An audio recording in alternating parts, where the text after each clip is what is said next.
When customers experience screen flickering, mouse or keyboard lagging, first you need to restart the KVM switch.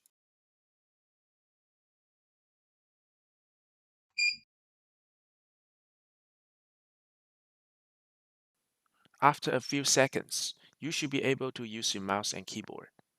Next, you need to factory reset the KVM switch. Press right Ctrl 2 times, Escape key 3 times, and enter.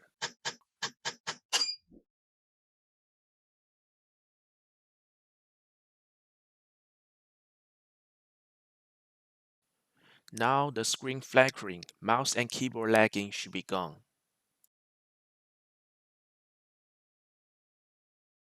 If this doesn't help, please double check all the cables are plugged in properly.